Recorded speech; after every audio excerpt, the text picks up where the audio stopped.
Welcome back to another episode of City Life Uncensored. Super pumped for today's episode. Not that we don't shoot the shit all the time, but it's always fun to get Mikey Lucas here together with Brian and I. We were actually together last week, really shooting the shit. Mikey's been with us, running our construction show here for over 2 years now. Crazy to think about how time flies, and I'm watching your development over the last 2 years, right, brother? So super excited to get into this a little bit more, kind of talk about your, upcoming and how kind of like you're running the show over construction now. You're doing investing on the side. To me, right, like to get right into this thing, you're the prototypical perfect kind of, hey, I really want to make something more in my life, and real estate's it. I don't know how. I'm going to go get a full-time job in real estate. And it's what I preach a lot. We don't have to become entrepreneurs like our fearless leader Kirshner did here, right? And we don't have to do that. We can kind of get jobs. And I come from the corporate America world, so I can certainly relate there. And I don't necessarily know that you were totally in corporate, but right, from a job, and you're still working a full-time W-2 job while investing in real estate on the side. So super excited to get into this. As always, got my partner Brian Kirshner here. What up? Gonna be adding some bullshit with us along the way, shooting the shit here. So yeah, man, let's dive right into this. I always like to kind of start and toss it over to you. Tell us about yourself, man. Where are you at now in life? What you got going on? How did you get here? Give us a little scoop about you, bro. Yeah, man. So I grew up right outside of the city here, right in Dormont. We moved around a lot growing up as well. I know Brian and I kind of have similar backgrounds. So we kind of just hit it off right when we first got started, which was cool. But the Brian Mini-Me, as I always call you. Hey, there's worse things in life to be, man. I promise. But yeah, so I was doing a sales job a few years ago. Knew I wanted to invest in real estate. Didn't have any clue how or what to do. Always seen YouTube videos and stuff of people saying like you can invest in real estate with no money and buy my mentorship program for $9.97. There's a ton of that out there, and they don't teach you anything. I'm more of a hands-on learner. So like after like 2 years, 3 years of not knowing how to actually get started with these courses, I knew I needed to get a mentor, get involved. So right around COVID, I seen you guys were hiring. So I reached out to Brian to be his assistant project manager. That was almost 3 years ago now. Yeah, it was a good day. Yeah, man. I know, like you said, it wasn't a great interview. But terrible. That happens. For the record, for everybody, I still to this day mess with Mikey as it was the worst interview we've ever had at City Life. We actually had one worse, but yeah, the market, right, Brian? Thinking back to that, and you decided you wanted to give him a shot anyways, right? Like, yeah, no, I think, correct me if I'm wrong, Mike. Actually, before you reached out to me once prior, I think you had a deal in maybe Dormont. You asked me some questions on it. Wait, so you were trying to do some wholesaling? Yeah. So low barrier to entry. Tried some wholesaling. Got an agent to give me a deal that it was just so bad that they didn't want to list. I remember I printed off a contract off Google. I didn't know this, man. Yeah, printed off a contract on Google. It was like on a busy road, blue house in Carnegie. Terrible situation. I went to this house with the contract, and met with the owners, and I didn't know any cost of construction. Didn't know what hand money was. Didn't know literally anything. Just had a contract, and figured I'd try to find a buyer for it. So I get there, she's like, well, we want $17,000 for it. I said, that's perfect, because that's what I was going to offer you. No idea what it was worth. Zero idea. So I got it under contract. Was like, all right, got to figure out how to get a buyer. So I went on Facebook, and that's how I seen Brian and you guys buying houses. I was like, he seems all right. So I sent it to him. He sent it to his acquisition guy at the time. The guy took a little bit to get back to me, so I think I sent it to him again. And then he finally answered and was like, right around COVID, he's like, this isn't a deal for us, which realistically wasn't a deal for anyone. But I ended up just putting it on Facebook, and someone bought it for like $20,000. Okay. So I was like, we're in. Let's go. Yeah. Nice. So I made like $3,000 in like 30 days. I was like, this is awesome. Definitely want to do more of this. Didn't use that $3,000 for anything good. Went right to my liver, which probably wasn't the best idea. It's a great idea, man. So then well spent. 2 years after that, still didn't get any deals. Didn't know how to market. Didn't know how to talk to sellers. Nothing like that. Just still working my sales job. So, we just kept doing sales, and then I seen the opportunity with you guys. And Why'd you hire this cat? To be honest, it was overwhelming how many applications we got on Indeed. I mean, seriously, probably 90 qualified people on Indeed within a couple of weeks. And out of those 90, Mike was not one of the 90. Mike reached out directly to me, not one person from Indeed. And I had all the information to reach out to me on Facebook or wherever needed. Not one other person reached out directly to me. They only submitted via email. Mike's the only one out of everybody that actually reached out. And obviously being from the area and stuff, and just want to give him, I thought he deserved the shot. I think there's a lot of people out there that don't have those opportunities, but I could tell you reached out, you said, hey, I'll quit my job to come here. I want to be in real estate. You were already trying to do wholesaling. You had an itch to do that. And you're the only one out of 90 people that basically showed a true desire to want that by just reaching out directly. Yeah. So I think that went a long way for me. Nice. Yeah, I feel like you could have put all the papers on your desk and probably picked someone that would have been way better for the situation. But I'm super glad you guys gave me. Yeah, I mean, look, the way that I look at that, it's almost like the proactivity of what you've done has created the opportunity of what you now have. Yeah. It's such a tremendous piece of advice for everybody that ever thinks about what they want in their life. You've got to go after it. To that exact point, right? Like Brian literally just said he gave you a shot because you were proactive and wanted to come work there and wanted to come figure it out. He took that over anybody's resume, anybody's experience, anybody's ability whatsoever.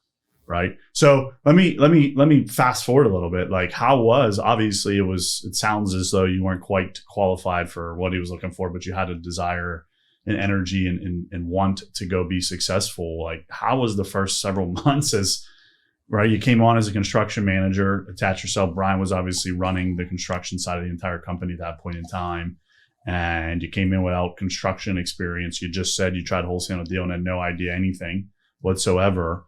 That had to be challenging, right? What was that like? Oh man, super challenging. But we have this great device nowadays, which everyone walks around with, your iPhone, and there's so much information in it. That's why it's crazy to me that people just can't be resourceful and use that thing in their pocket. Every answer is in there. I can Google, I remember one of my first days, he was like, I went to meet a roofer and he was like, yeah, the fascia and the soffit. And I was like, yeah, fascia and soffit. I was like, I don't even know what that is. Literally to that point, I didn't know what fascia or soffit was. I still don't know what soffit is. I'll be honest, I don't either. So I would just go back in the car, Google it, figure it out. Every day, these new terms and stuff would be thrown at me, different things in construction with how click flooring goes together and all this stuff. And I would just go home for hours and just research what it is these people are talking about, so I can be involved in the conversation and not look like a goofball when they're, we're making decisions. Yeah. But yeah, that was super challenging because I really didn't have any construction background at all. So, that was definitely tough. When you first got into it, Brian, was that kind of your experience too? It's I don't know any of this stuff. I'm just going to kind of figure it out. How does that, I don't do what you guys do. I always make the joke, right? I don't even hang my own picture frames in my own house. My wife does that. I'm just not that person. I'm not involved on the construction side. You guys obviously very much know that. I stay out of your way completely. Is that how you kind of got into it and doing it too? Yeah, it was the same. When I first bought the first rental property, I had no idea of any of this stuff. I was like, I'm going to just go in and kind of figure it out. I knew enough people that knew about construction. So I was like, I'm just going to spend time on the job. One of my friends actually told him, don't pay your guy that's going to come to work with you. I was like, to save money and for me to learn, I said, I'm going to come be your assistant on the job here to lay some flooring and do different things. I was useless, by the way. I just act like a project manager and just left all the time. I basically left him there. He's like, yeah, thanks for all the help, dickbag. But I learned little things like that through friends, just jumping into the properties. When I became an agent, I spent a lot of time with home inspectors. So okay. Probably my first 8-9 deals, I went on every home inspection for those first 8 or 9 deals, even if they weren't my home my client's inspection. Even if I represented a seller, just to like learn what they were looking at. Like what were some of the terms? Soffit, for some reason, I can't remember. I know fascia, soffit's not ringing a bell. But yeah, that's basically how I started Isn't the learning. soffit the underlaying underneath where the roof meets the siding and that underlay? Yeah. Is that what it is? Is that what it is? All right. There we go. The reason yeah. I know that it's from I think that I know that was from that house that we had where guys, you guys are getting, I digress. It was the house that we sold on the corner out in Elliott or whatever it was. That was just. Yeah, I remember that one with Heineke. With Heineke. Yeah. I forget. I was just out there actually from the other house you guys had down the street. Someone took a car and drove right through the garage doors, and it's a mess. we finally got it fixed, but it was a mess. Do we own it? And someone drove through it? Yeah, someone drove through it. Yeah. Insurance wouldn't cover it. It was a whole mess. Yeah. I didn't even hear about that. Did you? No. That's why we're here. This is a new one. Hey, podcast listeners, we just found out about a truck driving through one of our house garages or a car or whatever it is. That's pretty funny.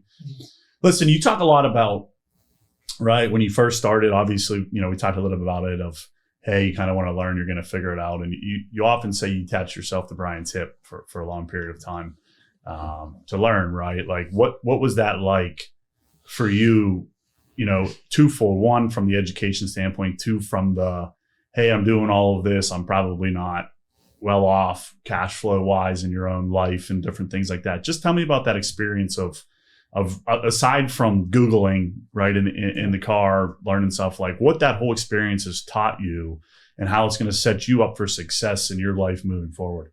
Yeah. So like you said, like attach myself to his hip, try to learn everything that he was doing and you were doing in real estate to take that education so that I can, further deploy that into my own life. And that's exactly what I was doing, from day one, is I was always learning. Just because like right now, I honestly feel like I can create money from learning what you guys have taught me in real estate. So like for our business model, right? However, how I learned that was through him, how to analyze deals. And now if any deal that gets thrown to me in 5 to 10 minutes, I can now tell if that's a deal or not. Right. So that is in itself is invaluable to me. So what are some of the keys that you're looking at to 5 to 10 minutes to evaluate an entire deal? What? Give us some more into that, bro. Well, right off the bat, I want to evaluate what kind of deal it is, right? Is it a burr? Does it mark my box for a flip? Because right now I'm trying to create cash in my own life and cash flow. So if I can flip something, I'll probably go that way. Is it a wholesale deal? Is it in an area that I don't really want it? Is it, would it be better off to just assign it to somebody?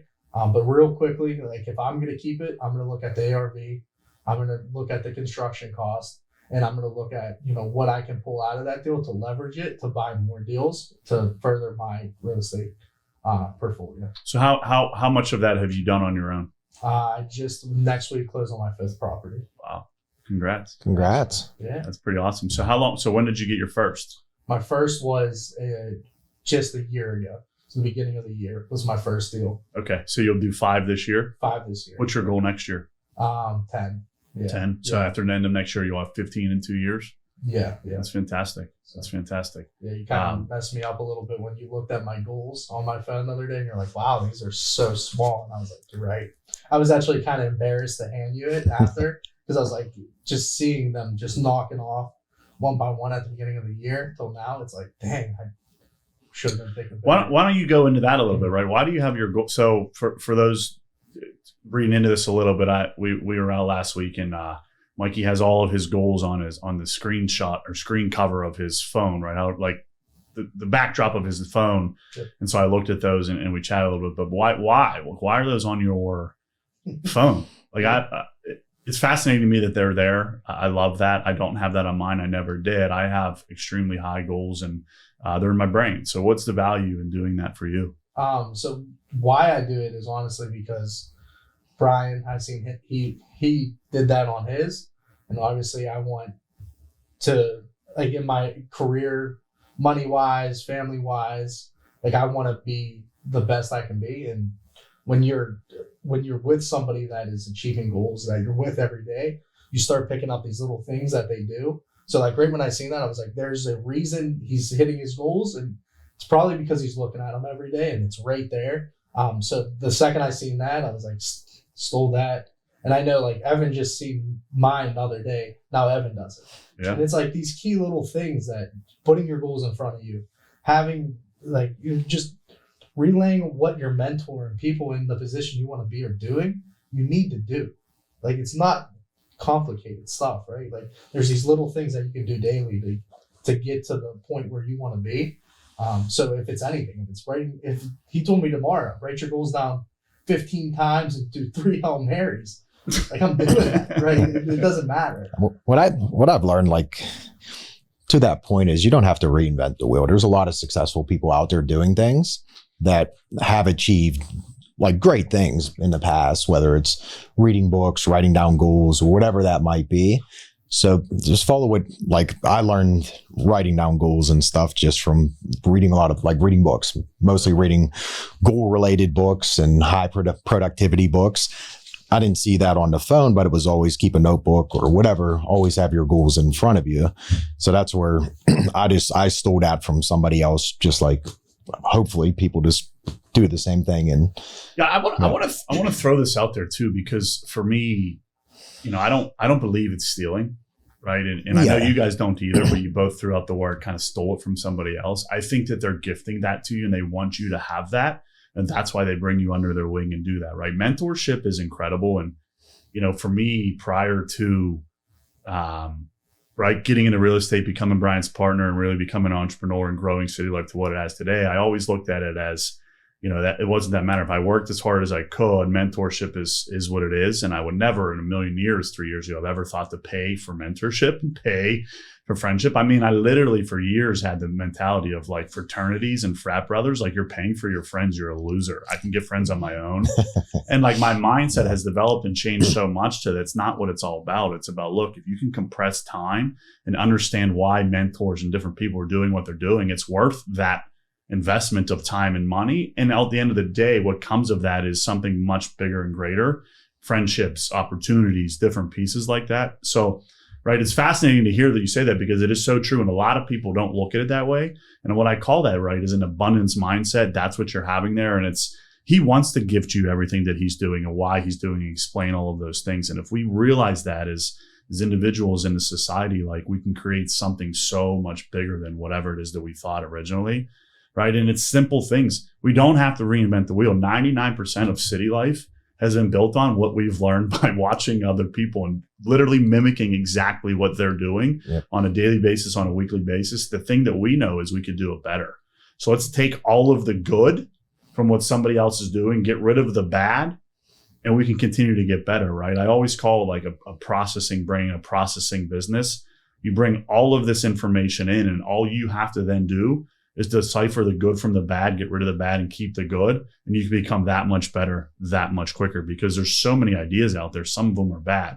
How we win is taking what's good, surrounding ourselves with mentors, the people that are doing the good that we want to be like, right? And there's thousands of people out there that can help us, but who can we attach to that's going to get us to where we want to go the quickest? Yeah. So I love that. And I still haven't written mine down. You actually have a goal board in your office too. Yeah. He has like a vision board. Like he actually has like the pictures, the cutouts. It's pretty sweet. Yeah. It's definitely, I thought for years that it was corny. And I was like, it could be corny. I haven't hit my goals to this point. So let's do it. Let's throw it up. And I have my cars on there that I want. I like materialistic things. Like I like big houses. I like that stuff. It's not for everyone, but that shit gets me going personally. Yeah. So I have that on there. I have my family goals, everything. Because I look at it every day and I look at my phone every day. And it's like when I feel like being lazy or just taking the day off, a half day or whatever, don't want to make the extra phone call, whatever that is, I look at that and I'm like, holy crap, I got to do this extra thing to get that. It's like the event we were at, like when we heard Ed Milet, The Power of One More. Yep. I remember when I was in high school, I got hurt my freshman year, and I came back to play my junior year because I broke my leg. And as I'm coming back, I was like real beat up with the whole thing. I was like, I can't get back to where I was and everything. My brother actually texted me my junior year, and he said, just do one more. And like, it was crazy to hear that because it brought back those feelings, right? So at that event, I was like, holy shit. He's like, do one more rep. Like my brother's been saying this to me forever, and I'm in it. Never really like I've never taken it as serious as I do now. But it's just how things come full circle. It was crazy. It's pretty cool. That's some powerful thinking, right? And look, it's working clearly. My question to you though is on your vision board of what you created with pictures, etc. Is there somewhere on there that is become like an arts and craft expert? Actually, I had Veronica put them on there because I was cutting them out, and they were all. I was just wondering where you found it. Did you print them, or did you find? Oh, all right, I was hoping you didn't dig through magazines to actually find. I was like, man, you spent some time in there. Right, hit the Rite Aid down here on Saturday. Me and Veronica went in the office, the one above Brugger's, and she cut them out, and I printed them out, and. Nice. So that's pretty great, right? So obviously, let's get into that to the home life a little bit there. Great transition. So obviously she's helping you build that vision board. How has that been? Obviously, right, you have a mindset that is different than most, and amazingly fascinating for me to dive into this brain of yours a little bit more and continue to do this. But right, obviously she's involved in some of this, and she's seeing you push yourself outside of your comfort zone. It's got to be challenging. I know in my life and my wife, and some days I come home and I'm just so mentally drained and exhausted because I'm pushing myself so much outside of my comfort zone, relying on you guys to continue to push me outside as well. How's that for you? How's that been? How is she? How has that dynamic changed over the last couple of years? Because I know you guys have been together a while now. So what's that look like for you? So at the beginning, it was challenging, but she's an entrepreneur at heart as well. She has her own salon. So she works really long hours as well. So she's just as drained as I am when we get home. So it makes some of those things a little harder. Like who wants to cook dinner? Who wants to do these things? But we always figure it out together. Like some days I'm just a little bit too stressed or too drained for the day. She'll do it. I do it too. Like I'll do dishes. I'll do all that stuff, clean the house. But what really flipped with us is with my business, like my buying rentals and everything. Yeah. I got her involved and kind of just explained it to her and explained like, hey, if we can achieve this goal, it's going to create a legacy for our family, not just, for us or a couple bucks here and there for us to get a new car or a new house.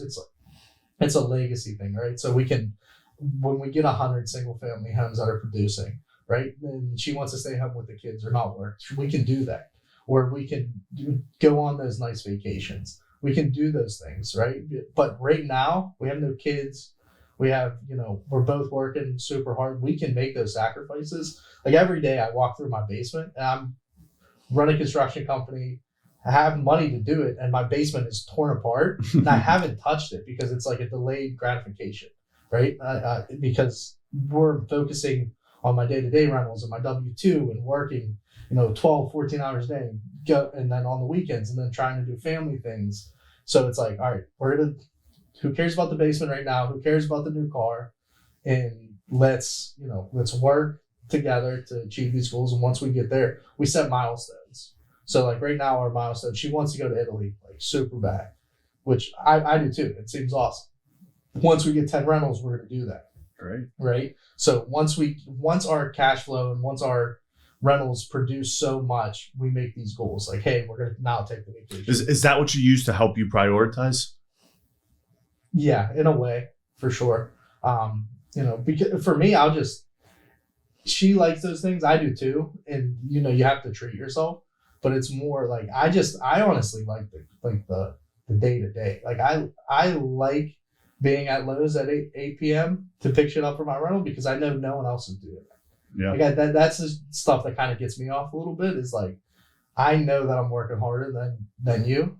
And someone said something to me about a year ago. They're like, business is the ultimate sport. And I always felt like when I lost sports at a young age because of my injuries, I was like, damn, like I'll never have that feeling again. And then it's like, when I actually got introduced to City Life and we started working, I was like, well, this is like a sport. Like business really is like the ultimate sport. 100%. Like, yeah. And I'm going to outwork whoever because of that, right? Because of I think my background growing up. But to answer your whole question, we're pretty much on the same page. There's a lot of hard days, obviously. Like she wants to go to a pumpkin patch on Sunday when we got to put in tile in the bathroom at the rental. and we didn't have enough tile there, so I got to run from my house 40 minutes, drop off tile, whatever it is, right? But yeah, we're gonna streamline that a little bit more moving forward once we get going. But right now, I'm just putting the sweat equity into those to help us produce. Yeah, I love that. I'll give a quick story to kind of cement for you that point that you brought, right? Like for me, and going back to when Brian and I partnered, right? I've always asked him multiple times in the different past, and why did he had started a little bit of a rental portfolio. He was moving. He was an agent in the real estate business. I wasn't, right? I had corporate America background, took a CFO job, started to learn. But the question was always, hey, why did on your side, did you decide that I was the right partner for you? And he doesn't talk ever really about the accounting or the corporate mindset or like any of that stuff. What he always goes back to, he said, I knew your older brother and I knew how competitive he was and I knew how competitive you were. And no matter what, you're never going to lose. You're going to do whatever it takes to win. And that's what I wanted in a business partner, because that's how he is. And that's how you are, right? It's like, you call it a sport. I always have just called business a game. It's a game for me of which I'm not going to lose at. I'm going to do whatever it takes to win. And I'm going to be able to combine that with my ultimate passion of changing people's lives for the better, right? And obviously you're going to get to where you want to go, but I feel as though for me, I'm a little small piece of that at the end of the day. And so I'm able to win in the game of life and business while changing your life so that you can win in the game of life and business. Mm-hmm. You can't get any better than that, right? And the more people you can create a mindset of, hey, let's go win, whatever it takes, absolutely incredible, right? And Brian, you're the same way. And so obviously that's how you always thought. You're way more of a serial entrepreneur when it comes to a lot of those things than I am, right? I'm more conservative. I'm a CPA by trade. So what did that mean to you, right? Because I know that what he just said resonated with you. Oh, a ton. I mean, that's like the competitive part. You can keep going. That's what's cool about it. Like there's seasons in a way, but there's always a chase to it. Like in real estate, you can keep going. You can keep building stats. Like I always love stats for some reason. Like that was based off of winning. It was based off of I still look up who had the most home runs this year, and I didn't watch one baseball game. Like probably 7 times. Aaron Judge, right? Yeah. And I'm like, yeah. And I just follow that random stuff and always have. And it's just that competitive nature. And it's like, makes you want to do more, makes you want to continue to do that. But in real estate, what's cool is because we can help people now do the same thing. And I don't think you have really direct competition. Like you might have some friendly competition out in the field, trying to win a deal or something like that. But end of the day, there's a lot of houses, but if you're winning and your team's winning, it's more based off of like your team and helping your team. And it's not really against defeating other people, which I think is like even cooler on that aspect. But you can be competitive all the time and have like a strong drive and really succeed in real estate and being an entrepreneur, whatever that is, because there's never an end to it. You can go to Lowe's at 8:00. You can call people, you can text people, you can go work on your rental all night, all day, forever, and you can constantly do that over and over and over again with no stop. So to a little bit of your point, you need to set milestones though, because you kind of need those wins. Call it materialistic, call it whatever. They're almost like trophies. Like you almost get a trophy along the way where it might not be that meaningful to get the trophy, but it kind of say, hey, we achieved this. Here goes a little trophy. All right, I want 20 more houses. But it's good to have those reminders that the season kind of ended a little bit. Let's go back for this next trophy. So I kind of, whenever I would set milestones or goals and stuff too, always kept little things like that in mind too, of like different points, checkpoints, call them, or however you want to look at it that way. Yeah, what I would say too for both of you guys and for me too, and a little bit of a mindset shift recently is more like, what's the end goal? And what's the biggest vision we ever had? I think a lot of people, to your point, always set them too early or too low. And then they create these milestones along the way. And really what you're doing is creating milestones that keep you, and then you're looking bigger. Yeah. Right? Like, how do we set this so far in advance and work backwards? It's almost like wholesaling. How do you learn how to get a buyer, then go find them a property, reverse wholesaling? How do you re-engineer, right? And one of my mentors, Ken Clothier, that's what he always talks about in everything in life and in business. Like, set where you need to be and when you need to be there and engineer backwards on how you get there, as opposed to saying, hey, I'm going to hit this milestone, then go after the next one, then go after the next one. No. Where do we want to be? Like for me, I'm just going to say it right now. I want to be a billionaire. Okay. How do I get to be a billionaire? Well, I'll tell you what, for me, on a personal level, wholesaling for $3K, $5K a pop is not getting me to be a billionaire. So how do I figure out how to think bigger? Look, there's two goals to this. I've got to generate enough living for me to live today and support my family. But if I want to be a billionaire, I can't be worrying about the Starbucks cup I bought this morning. That's not going to change whether I'm a billionaire or not. And so for me, I buy Starbucks every morning now. I say, you know what? That's going to make me a much happier person to help me get to be a billionaire, not save me $5 today on my Starbucks coffee. You're not going to save your way to a billion. I'm not saving my way to a billion, right? Not a chance. So if that Starbucks coffee makes me happy, gets me motivated to go figure out how to be a billionaire, that's what I'm going to do. And so it's a mindset shift, because I'll tell you what, a year ago, I wasn't buying Starbucks coffee, right? Yeah. Now, look, I have a little bit more money in my pocket now, right? I've afforded myself the ability to do that, but it's not about that. For me, it's about mindset, 100% always about mindset. With that being said, let me transition this for you a little bit, Mikey. I want to understand a little bit more about, because I do have some understanding about how hard it is to manage construction, right? And so you came into a process of which was not fully defined, an organization which was not fully defined. I mean, we were growing like crazy, and we continue to grow like crazy, and we don't ever want to stop growing like crazy. But when you came in, right, we could call a spade and say it was a little bit of a disaster, because you're a serial entrepreneur, Brian's a serial entrepreneur, and you guys don't care about process. You're realizing and learning as you go, right, in the role that you're in, that we need it in order to scale. But what was that like? Two ways, right? From a process perspective, trying to get everything out of Brian, try to create organization, and two, management of people. Management of people is the hardest thing to do in the world. What was that like for you over that first year of really becoming a construction manager and trying to manage people of which you don't even know what they're doing, how they're doing it, why they're doing it? You have no right to tell them what to do in terms of their abilities and your ability. What was that like for you, and how do you recommend we navigate that in our world? So it's a few part question there. I'll dive into the process first.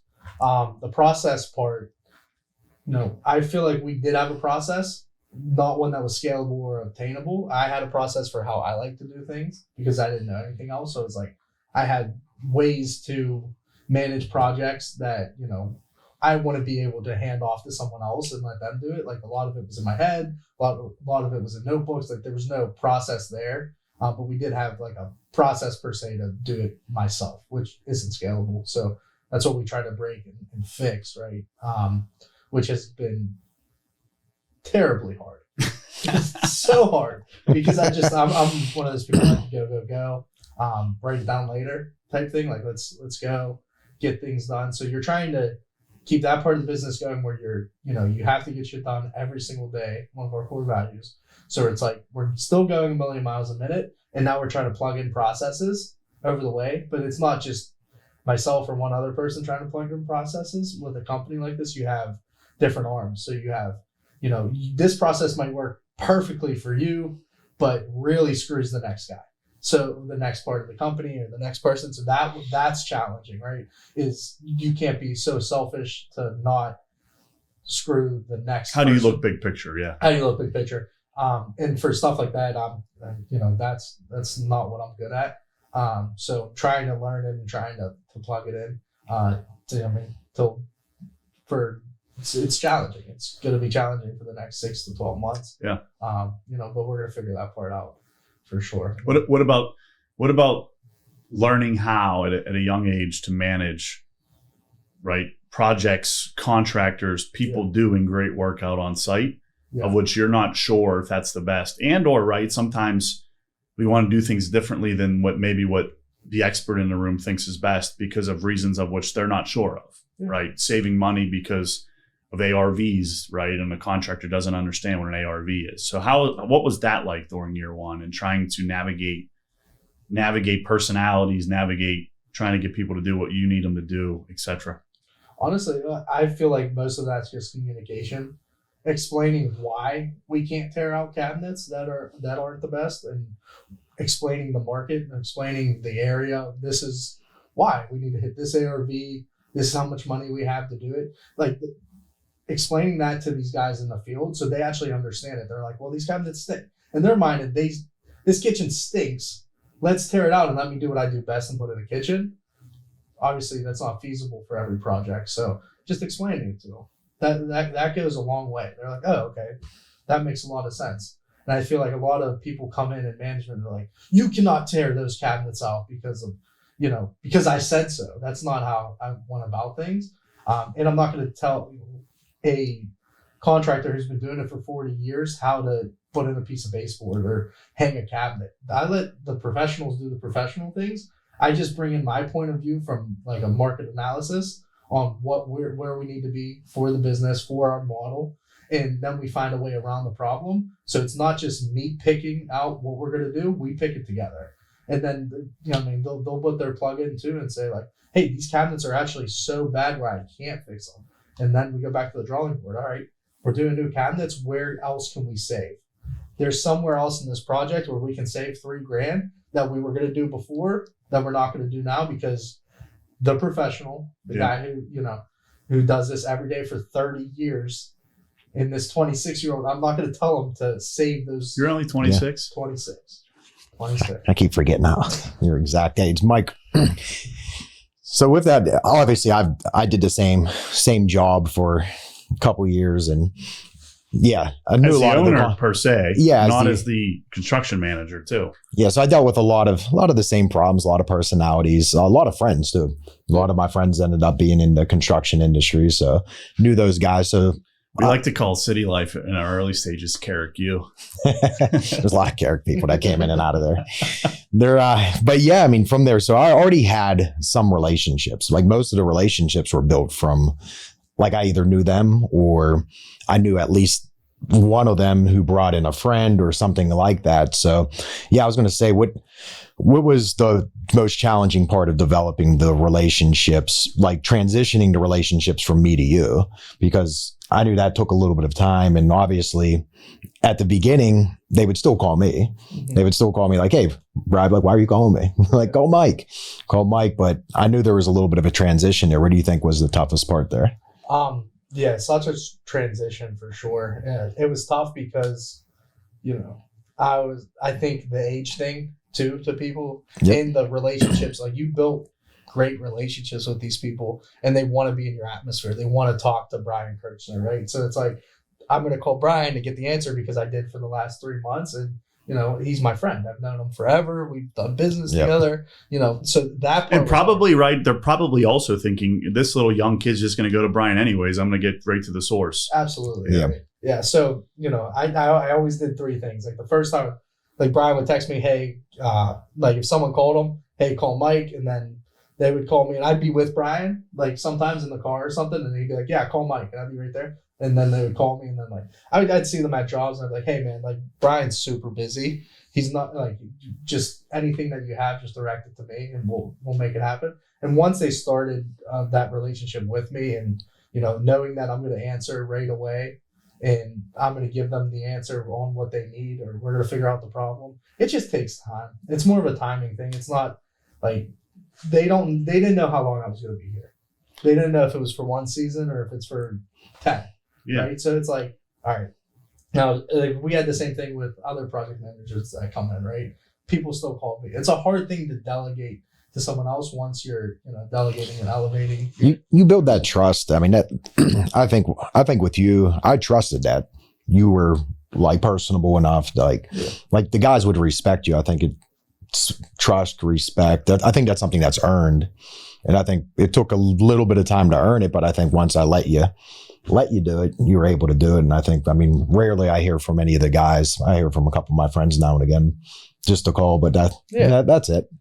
Like nothing crazy. I think right. People will always tend to move towards people they know, like, and trust to work with. I don't care what level you're at. If you're a CEO of a $100 million company, or if you're running a, one project a month for your own business, whatever it is, people always want to flock to people they know, like, and trust because that's their comfort zone. Mm-hmm. And to your point, right, it takes some time to develop and build that.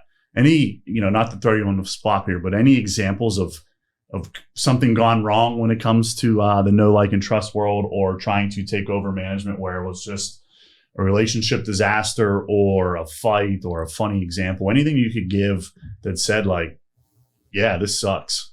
Oh, yeah. So many. Give us a good one, bro. Yeah. So a project we did up in Carrick, probably a month in to me taking over that. So we bought the house. We had the water and everything turned on. Well, inexperienced myself, I had the demo team tear out the bathroom. My inexperience, again, didn't shut off the water. So, we pour out a tub. Valerie had the water turned on the next day, walked into a pool. So that wasn't great.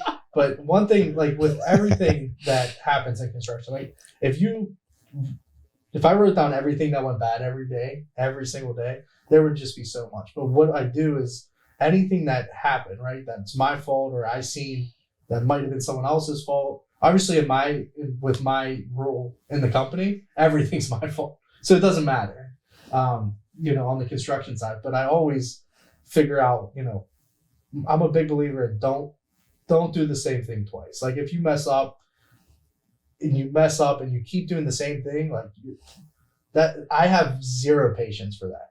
That's one of the hardest things for me. But I try not to make the same mistake twice. So building off that, just not making that same mistake, because I'm going to leave here and I'm going to go make 5 mistakes today on different projects and things and I'm going to not make those same mistakes next week. Right. So just learning those mistakes and not making them. I mean, I think that's incredibly good advice. And it brings up in my head our infamous property, of which we're never allowed to talk about, Suburban Street, that we talk about a lot in Beachview. And I literally to this day remember how wrong it went. It was during COVID. We had joined crews, took them apart. We had some people that we were trying to give a shot at the company, just hiring at will at that point in time to get stuff done. And I won't mention names, but I personally had to end up, and I don't run projects. I don't know what I'm doing.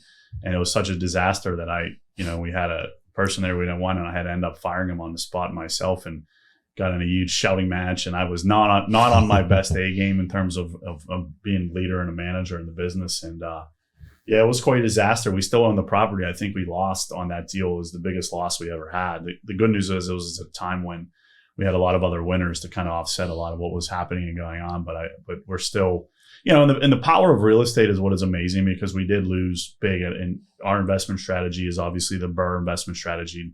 Not as much right now as with the market doing what it's doing, but historically when the market was on the rise, we really took advantage of that doing the BRRRR. And so while we lost on that refinance out, we're slowly making all of that money back as we go. As long as we hold that deal, it'll turn into one day a good investment. Now, opportunity cost wise, it'll never be a good investment, considering we could have done a lot with other things, right? But it was a great, to your point, for me, it was an incredibly great eye-opening moment, of which Brian and I learned so much of what we should not be doing when it comes to managing kind of our projects and managing people, and the importance of the community, importance of the network, importance of having to be surrounded with the right people. And the best decision we ever could have made that day was to let go of the gentleman that we did. Never heard from him once again for the rest of our lives up until this point in time. But the good people of which it was affecting are still here to this day, and we're all much better off as a company. So certainly, right, the key is go take action, make mistakes, and learn from them and get better. And that's how we're ultimately going to succeed, because we're all falling on our face every day. Every day. Right. Multiple times. Yeah. So what's next? What's next, bro? What's the next 12, 24, 36 months of your life look like? So, business-wise, city life. The next 12, 24 months is, we want to do, as many projects as we possibly can for the CityLife portfolio, which is awesome. We're going to keep building that. I have Stephanie on my team now in operations, which is just a game changer. So, being able to collab with her every day is, honestly amazing, because she's one of the smartest people I've ever got to just sit down and talk to. But I think, sky's the limit on what we can do. So I don't want to say anything right now on, before I can reevaluate my goals for this year and our city life goals and really see where we can go. But I know we did just open up third party construction, which is amazing. We're getting a lot of deposits in, a lot of people blowing up my phone wanting us to do projects. Pittsburgh's a small town, so everyone sees the 200 plus projects that we've done over the last 24 months and the quality that we have. So I think that's going to really take off. So No, I'm going to really gear down towards that aspect for our company. So yeah, I'm excited about that for sure. What else outside of City Life? You talked about wanting to grow your unit count, right? You have a lady at home, probably, right? You're going to go to Italy. What else you got? What are you doing aside? So, aside from building your construction company, right? You just said you quick drop here. We're taking on construction for folks out there that need construction work done in the city of Pittsburgh. We're here for you now. Clearly, Mike just said that. Plugged it in. That's it. That was a good plug. That's a great plug. What else though, bro? Like we want to know really, where's your head at? Where are you going in your life? So honestly, man, I just every day just trying to get 1% better. And that again sounds so corny saying, but like I just want to be better than I am. Yes. And that's where, there's certain things I want to accomplish in my life. And I just want to get better every day to do that. So I want, at first I wanted, 10 properties, 20 properties. I don't have a number now. Like after being around you guys and seeing like, hey, you bought 200 plus properties this year, whatever it is, you're buying these multi-units. It's like, why am I putting a cap on that stuff? But I want to buy as much real estate as possible. Just because I know that's going to help impact my family and my future and help me do whatever I want to do. So like if 4 years down the road, something in my mind changes and I want to own a restaurant, I know like I can go start a restaurant or own a different business. But for me personally, own a bunch of real estate, be the best employee with City Life is definitely one thing. Be the best, be the best to my spouse. Like I want to be as good as I am as an employee. I want to be an even better spouse. I want to be, if kids are in the future, I want to be an even better father. I want to, I just want to have great relationships with my family, which we do. So I want to grow that and, having that entrepreneur mindset. Like I always am looking at like different businesses. Like I want to start something at some point that is like, hey, because coming in and plugging into City Life is amazing. I love that.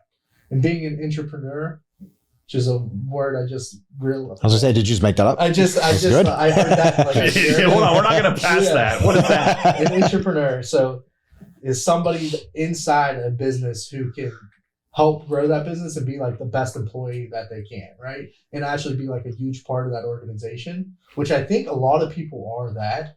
But a lot of entrepreneurs who start are actually entrepreneurs that, might not be your best entrepreneur, right? Might not make it that way, but inside of the corporation, they might be a $1 million a year guy. That can easily happen, which is great. I feel like I can do that in City Life, which is great. But I also every day think about like, I want something that's like, I did this, right? If that's not, does that make sense? Yep. Yeah. I mean, yeah. I'm going to bring Brian in here in a minute. I got a question for him on it, but right. I love that idea because I talk about it all the time. You can become insanely successful inside of organizations and be an entrepreneur inside the organization to run your own division or be your own boss. Obviously at City Life, we really give you the freedom to like, hey, you're not, we don't have a meeting at 8 a.m. every day where you have to be in the office all day. And we really try to believe in that to let you flourish on your own as an entrepreneur. So I love that idea of entrepreneur.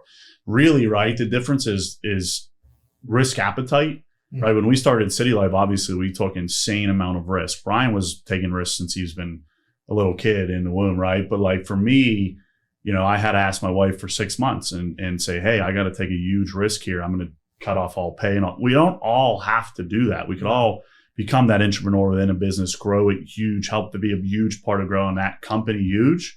And a company, all it is an organization or an organism that's living within multiple people. So it's all just a bigger common goal. We don't have to put business on this pedestal of whatever the hell we want to call it and be 100% owner of that entire thing in order to be insanely successful. Right. And looking through that lens, man, like, and being able for you to look at it at that kind of age, like for me, I just know, right, like the sky's the limit for you. And that's kind of where I want to bring Brian in, right?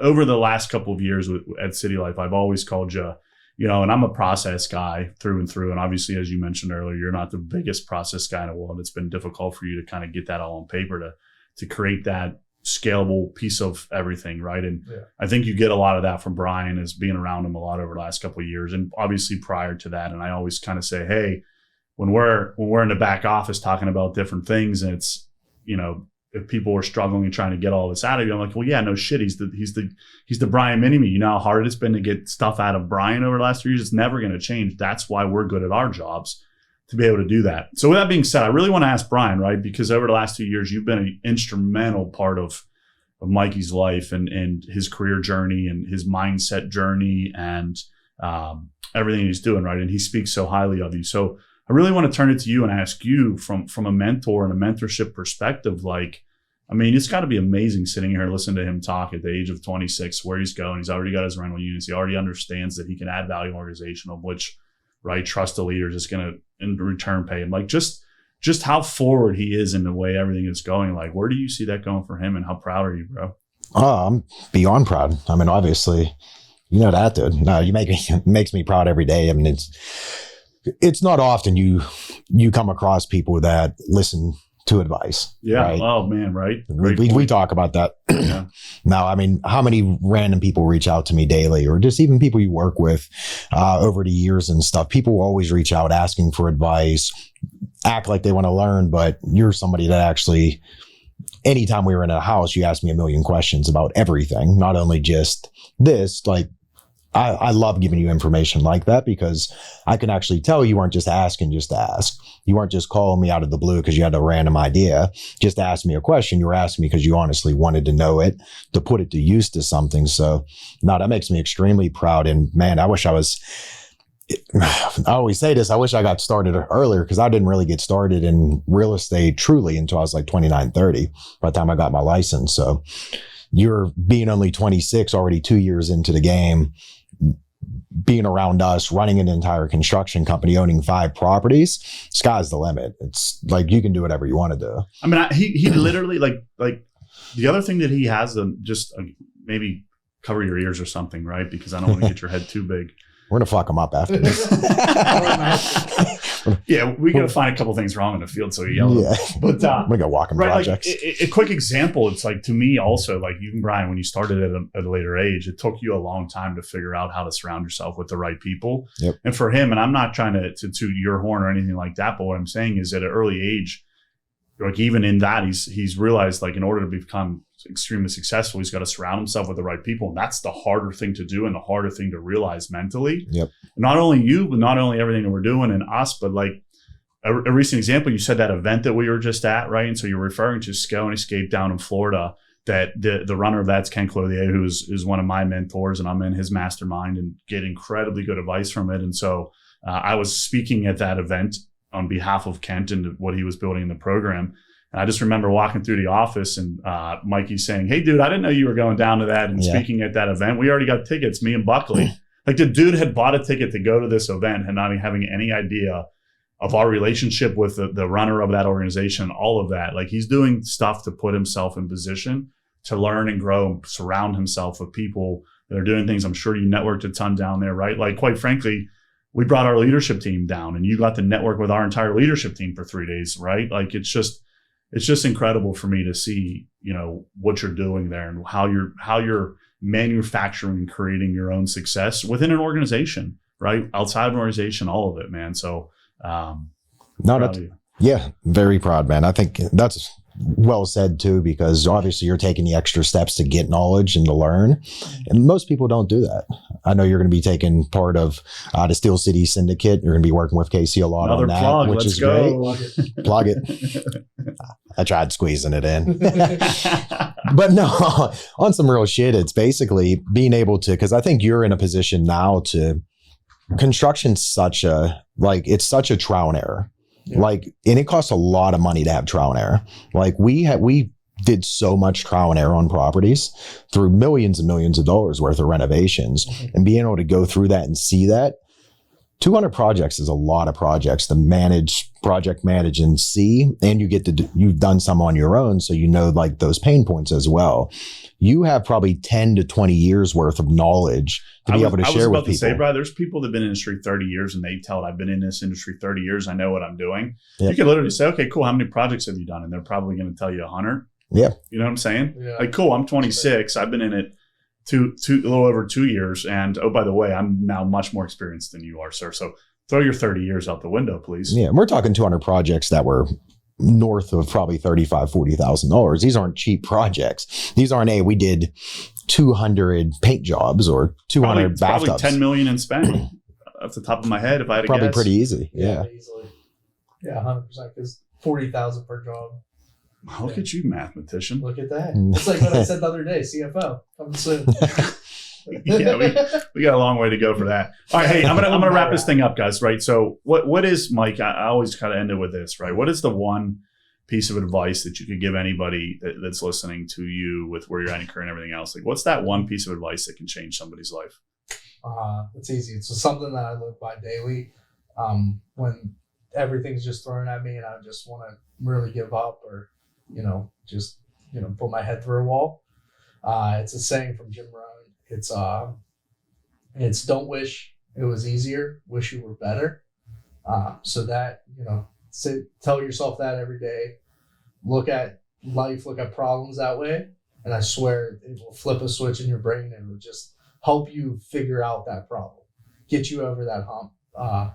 Because in construction, in real estate, there's a million things that are going to go wrong every day. So, just don't wish it was easier because it's never going to be easier. Just wish you were better and go out, figure out the information and get better. I love that. I'll add to that for everybody, right? Take action to get better now. Action, action, action. Don't wish it was easier. Don't hide from the challenges that are facing us. Appreciate you coming with us, Mikey. As always, Brian. Good stuff. Crushed it. Till next time here at City Life Uncensored, we appreciate you guys. So let's go. Yeah.